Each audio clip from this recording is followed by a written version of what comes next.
Hello，大家好啊！咁歡迎大家翻嚟咧，我哋夢想層層疊之人生續集嘅第14集直播現場喎。今日又輪到我做主持啦，我係 Elsa。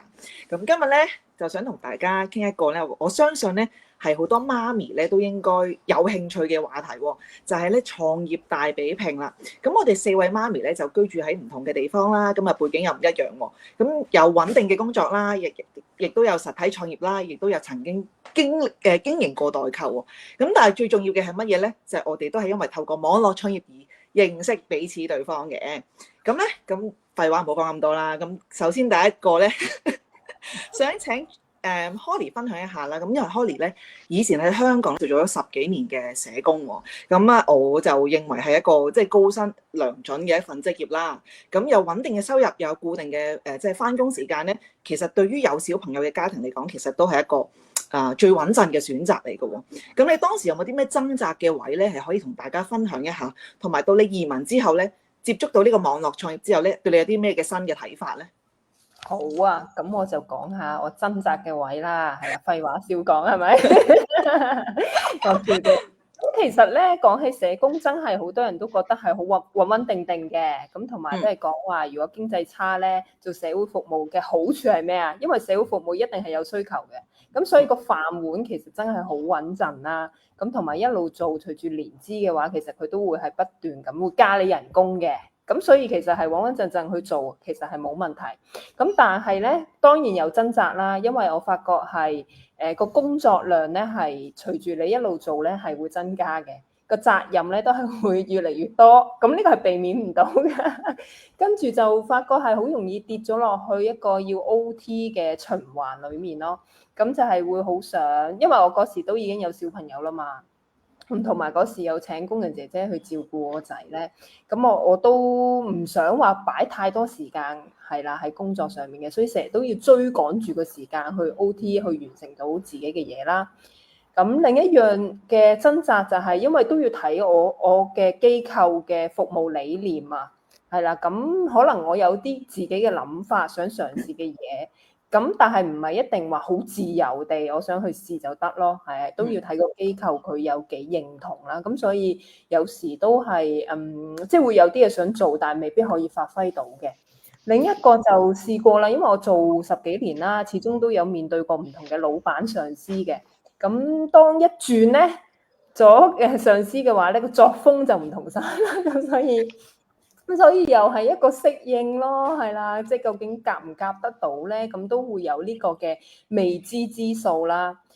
仲有一樣就係冇辦法好彈性請假嘅，都係年假有咁多，咁同埋要同同事夾咯，係啦，冇得話，哎呀，我想即係新年就最好我放，咁都要輪流啦。咁可能今年即係如果放咗我新年假，咁下一年或者再下一年就未得住啦。咁就要俾其他同事就會有呢一樣嘢，同埋一樣就會容易冇咗對工作嘅熱情啦。我覺得，因為一路做咧就會變咗好多行政嘅功夫啊。我覺得係離唔開嘅。雖然你話可能一般會覺得社工咧就同人哋傾偈嘅，咁但係當中都會有啲我哋要做嘅輔導啦，同埋有一啲文件行政嘅嘢咧，其實都幾多嘅。咁就發覺哇唔得啦，真係冇好似冇一個即係要有一個好好嘅系統先可以幫我哋減散呢一方面嘅功夫啦。咁所以變咗嗰時都做好多呢啲嘢，同埋一樣就係工作地點被綁住啦。因為我嗰時翻工係比較遠嘅，我搭一程車咧喺香港嘅時候，我搭巴士翻工翻嘅話都要個零鐘，咁放工又要個零鐘，咁即係一日都要3個幾鐘咯。咁所以又要綁住係幾時要等架巴士啊？幾點到啊？咁樣咁係呢方面係有壓力嘅。咁所以咧比拼翻，如果你話網絡事業裡面咧，我覺得真係好回應到我自己，就係起碼第一係可以自由發揮先啦，因為我係自己嘅事業嘅老闆啦咁我想點樣去做咧？咁我都可以有好多嘅嘗試。當然同時之間就係話可以識到你哋夥伴啊、教練導師啊嘅 support 係真係好重要啦，亦都俾到好多覺得靈感啊、支持啊，好多資源係好豐富嘅，係可以俾我發揮嘅。另一個我睇中呢個事業就係佢嘅收入真係個潛力係可以好大啊！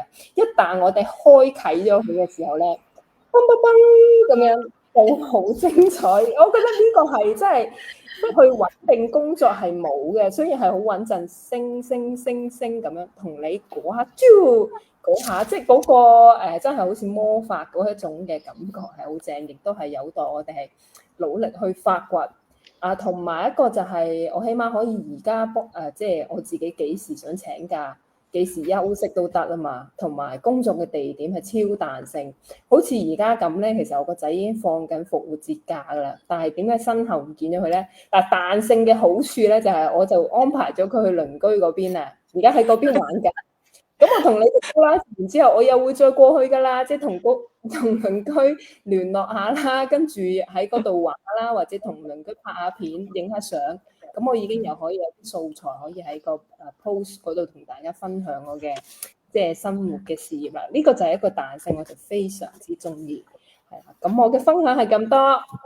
非常之多謝 Holly 講到咧，即係尤其是係媽媽，如果要翻工嘅話咧，其實佢提到一個，我諗相信係香港人都幾有同感嘅，就係即係有翻工時間就冇放工時間，即係好多工作啦，唔可能唔單止係社工咯，相信 Sissi 當時係做金融行業都係即係 OT 到唔知幾時嘅啦，都係。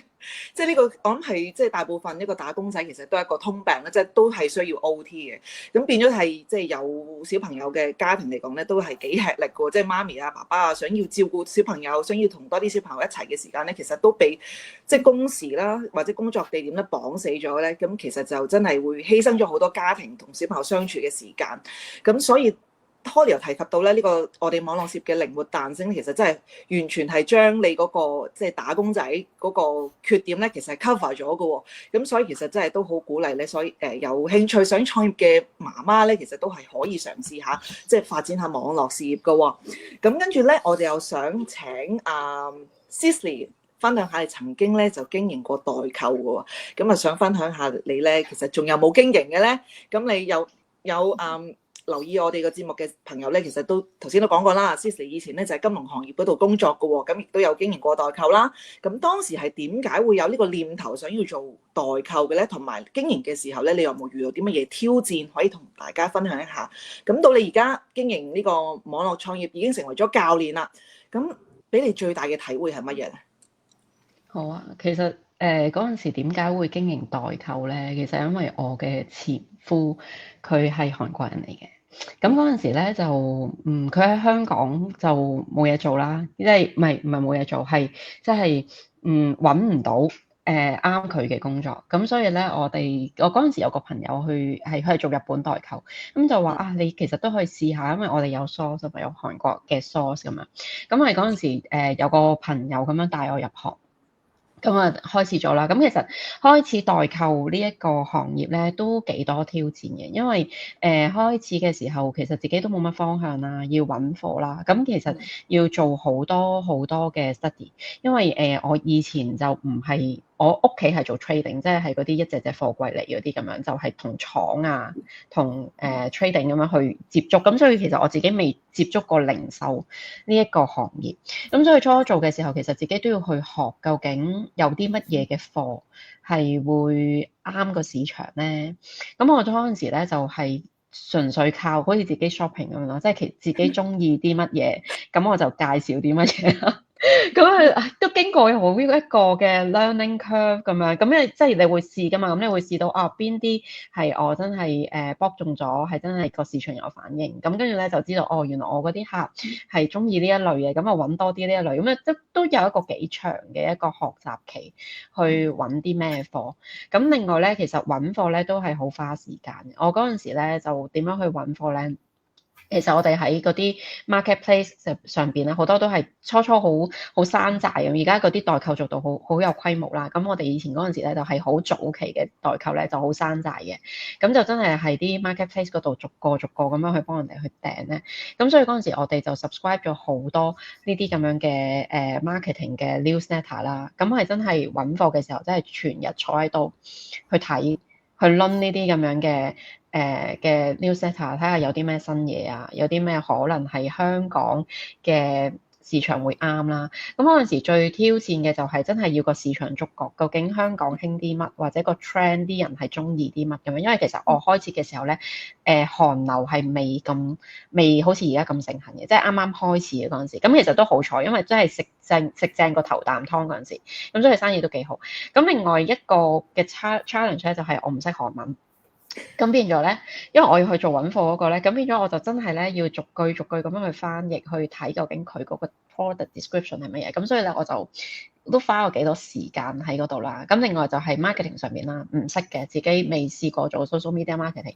咁亦都掙扎過好耐咧，就係譬如我自己出去分享嘅時候，嗰啲圖靚唔靚啊，要點樣去做啊，即係都擺咗幾多心機同埋幾多錢落去學呢樣嘢，就上咗好多堂啦。跟住上完啲堂之後，發覺其實都好難啊！即係唔係上完堂之後你就識得點樣去做呢一樣嘢。咁但係都托即係都經過呢啲咁樣嘅時期之後咧，咁個生意咧都穩定。但係咧，另外到你個生意穩定咧，又係另外一個 challenge，因為嗰陣時我哋真係小本生意，我哋即係嗰個收入咧就係兩公婆同埋撐起屋企嘅開支，咁變咗咧其實都冇乜空間咧，就真係去請人去幫手，咁變咗我哋真係兩個自己落手落腳做啦。咁嗰陣時如果係好旺季，譬如聖誕啊呢啲咁樣嘅時候咧，其實係真係一日做15-16個鐘係閒閒地。係15-16個鐘係你做唔使嘅，因為其實我哋中間我要揾貨啦，跟住要報價啦，報價跟住訂貨啦，訂貨之後跟住要收貨啦，收貨之後 pack 貨啦，pack 貨之後再寄啦，係咪？即係其實係好多嘢嘅。咁同埋我哋嗰陣時係真係對客㗎嘛，即係一個 C to B to C 咁樣咧。咁其實我嗰陣時最全盛時期，我寫手寫單啦，嗰陣時未連 printer 都未 set up printer 去 print 呢個速遞單，我真係一日寫100幾張手寫單，即係真係手都跛㗎嘛。咁所以咧係其實係好玩嘅，即係因為我自己都幾中意，因為真係好似一個自己去幫人哋 shopping 咁樣，咁我自己又過下呢個購物癮，但係就真係要花好多時間同埋好多體力咯，因為執貨咧都唔容易。我哋嗰陣時一箱貨可能30 kilo 啦，咁我如果生意好嘅時候，可能一次過翻4-5箱貨或者3-4箱貨，跟住就係咁樣執咯。即係你可能一箱貨有80至100個 order，咁你幾箱貨你睇下，你諗下有幾多個 order 喺度。咁所以就係好耗費時間同埋體力嘅一個行業嚟嘅。咁到後尾咧都真係覺得好攰。亦都唔知我仲可以點樣去 expand，因為去到一個位係你唔敢 expand 啦，因為你再多嘅時候你又唔敢再去，即係你根本你自己 handle 唔到。但係你再 expand 嘅時候，你去請人做，其實你多賺咗嗰啲就只不過係俾人哋嘅人工，咁即係好似好冇意思咁樣咯。咁變咗去到一個其實都係一個樽頸位，係可以話去到個頂點啦，即係你冇得再去做得多。亦都做唔到其他嘢啦，咁樣就冇得再發展。咁所以到後尾點解冇做就係因為我同我前夫個婚姻就去到終點啦。咁跟住我哋就拆夥啦，就唔一齊做啊嘛。咁變咗就其實完咗嗰個 business 之後，一路都想再揾啲網絡創業嘅，因為其實如果有聽開我喺呢個 channel 嗰度講，我真係好唔中意返工。咁所以咧就一路都去揾其他嘅方法，咁亦都又翻去再試過做代購，就自己做。咁但係就一嚟離開咗個行業幾年啦，個生態環境已經唔同咗，咁就好難，發覺自己好難去競爭。二嚟亦都係即係好似又重複翻我頭先講嗰啲問題啦，即係要花好多時間。咁當時我其實要一份工去支撐我嘅經濟，然之後再去好似 part time 咁樣去做咧，代購呢個事業咧，其實係好難，因為你根本同打2份工係冇分別。咁所以最尾就放棄啦，直至我揾到呢個網絡事業。咁點解可以一路繼續去發展咧？其實我初開始呢個網絡事業嘅時候，我都有份工，即係都係返差唔多 full time。咁但係都可以 handle 到，就係因為正如頭先阿 Holly 所講啦，呢個事業係真係好 flexible，你可以自己去安排你嘅 pocket of time 去做啦。咁同埋你可以行得快有得，行得慢有得，即係你唔需要話一日一定要完成晒咁多嘅嘢，你可以按照自己嘅步伐慢慢咁去做。但係以前去做代購咧唔得嘅，你唔可以慢，即係你一日你冇貨出去，或者你唔夠花樣多俾啲客揀嘅話，咁人哋就去第二度，咁變咗個性質好唔一樣咯。即係以前雖然話我都係網上，但係你好似冇乜嗰個時間自由，你或者可以自己去掌控，都係俾人哋推住你，你係一定要係咁樣做。咁但係呢個網絡接就完全唔一樣啦，係真係可以好自由咁樣去掌控自己時間，咁同埋佢個收入咧係你可以好容易去 expand 嘅，即係譬如我哋去透過呢個網絡營銷去做即係賣廣告啦。咁譬如我可以喺香港去賣，如果我發覺我呢個廣告係得嘅話，我可以去好輕鬆咁樣咧就可以拓展去其他嘅國家嗰度，再去照板煮碗咁樣，即係好似開喺其他地方開分店，咁比較容易咯，即係唔會去到我以前去做代購嗰個去到樽頸位，就係你唔知道你可以再點樣去 expand 落去，因為我哋全部都係小資族啊嘛，即係唔係即係好多嘅資金去創業，都係要睇住個荷包嘅時候，咁呢個網絡事業咧就會俾到一個咁樣嘅彈性。無論你想去expand 又好，或者你自己呢排即係好多其他嘅嘢搞，你要放慢腳步，你都仍然可以去咁樣做。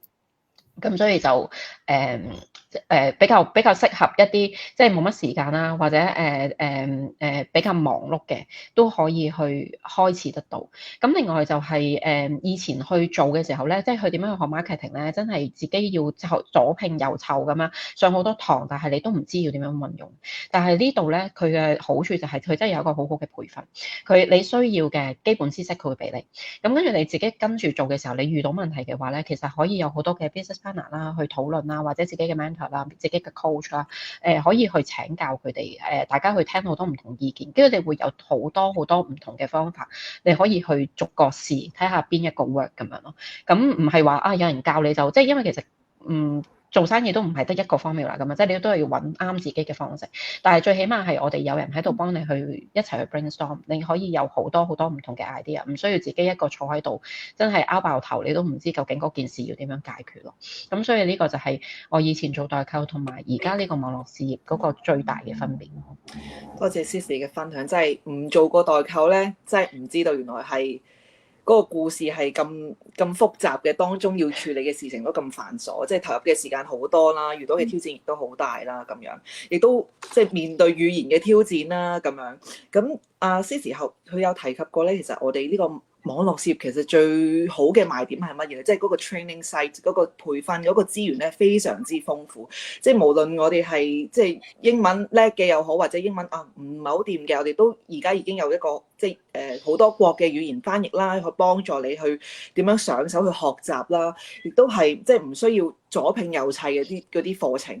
即係當Sissi頭先有提及過，就係話佢可能做啲 marketing上面嘅培訓咧，佢可能要真係上好多堂，花好多錢去學完都唔知學過啲乜嘢，亦都唔知點樣應用翻出嚟啦。但係咁我哋喺我哋嘅 training system 入邊咧，就其實由零開始到你即係需要嘅所有嘅資源咧，其實佢都有。咁你可以即係遇到困難嘅時候咧，又有人可以問我。其實真係一個好人性化嘅一個即係學習系統啦。我會咁樣認為啦。咁樣，咁好多謝 Sissi 嘅分享啦，即係唔知道原來做代購係咁多臨審嘅要諗嘅。好啦，咁我哋最後壓軸出場咧，就係請到 Becky 啦。咁啊，Becky 咧就喺澳洲度經營花店，已經差唔多有8年嘅時間咯。咁經營實體創業，講真係一個最大膽嘅一步啦，我認為係。咁無論係即係門檻啦，或者係個時間投入啦、資金資源嘅投入啦，都係即係好多嘅。咁你做咗咁多年花店啊，你覺得最 struggle 嘅位係乜嘢咧？同埋亦都係即係當你遇到呢個網絡創業，有冇為你對創業有一個新嘅睇法咧？OK， 而家先知道原來我係壓軸嚟嘅。OK， 我其實做呢個花店嘅時候咧，即係我以前都提過啦，即係就係心口得個勇字咁樣，因為係對呢個花店係一無所知嘅情況底下去開始呢個生意嘅。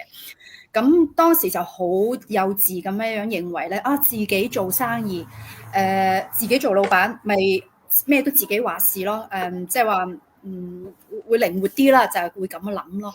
咁但係誰不知入咗嚟之後，先至會發覺，因為始終我哋嘅 business 係啲小規模嘅 business，即係尤其我哋做花店咧，係啲customer 係 buy 我嘅 style 嘅，即係話係佢嚟入得嚟嘅話咧，就係誒中意 Becky 嘅 style，佢先至會入嚟嘅。咁所以即係話變成係我無論如何我都要喺個 shop 嗰度嘅。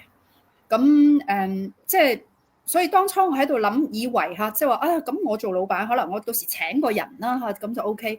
咁其實我哋都有試過請人，但係即係話好多時候就會發覺請人翻嚟嘅話咧，就並唔係你想要嘅嗰啲咯。即係佢做出嚟個風格未必就係可以唔係抄咧，即係未必係你啱你嘅風格，未必係你個 shop 嘅風格。咁要佢跟我咧，亦都未必個個人可以真係咁。即係就即刻可以上到手跟到我嘅 style 咁樣咯，咁呢個係個即係困難個位嚟嘅。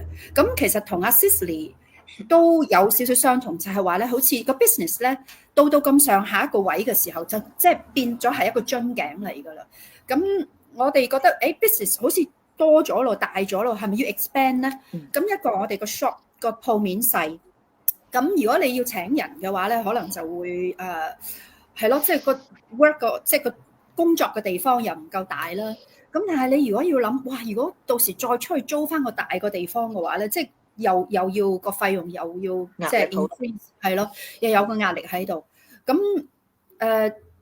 請多個人，你賺翻嚟嗰啲就其實就俾咗佢嘅 labour，咁又係值唔值得咧？係嘛？即係呢樣嘢，即係其實做生意就 all about 個 balance 咯。你點樣去控制個 balance？咁所以即係都係困難嘅。咁我就發覺做咗呢一個網絡事業，遇到呢個網絡事業嘅話，就會覺得哇！點解可以好似有啲 magic 咁樣咯？即係就會覺得哇！嗱，你投入個資金同埋你做實體店，真係完全係爭好遠。實體嘅投入嘅話咧，即係樣樣嘢都係實際嘅，所以係嗰條清單係好長嘅。但係呢個網絡事業嘅話咧，你要成為呢個自己嘅老闆嘅話咧，其實相對個門檻真係低好多咯。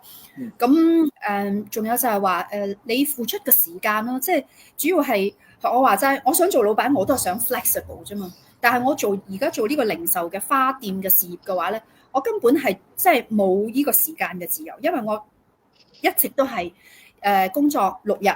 咁從朝早到晚黑，我一定都要喺個 shop 嗰度。所以我以前嘅話咧，我係一日工作12個小時係最普遍噶啦。咁如果係遇到啲 events 嘅話咧，我係通頂係好正常嘅。我連續試過係做過36個小時嘅，冇休息咁樣去做嘅，好癲㗎咁樣會。係啊，咁其實就喺度即係自己嘅健康喺度玩咁樣唔好。咁唔好咯。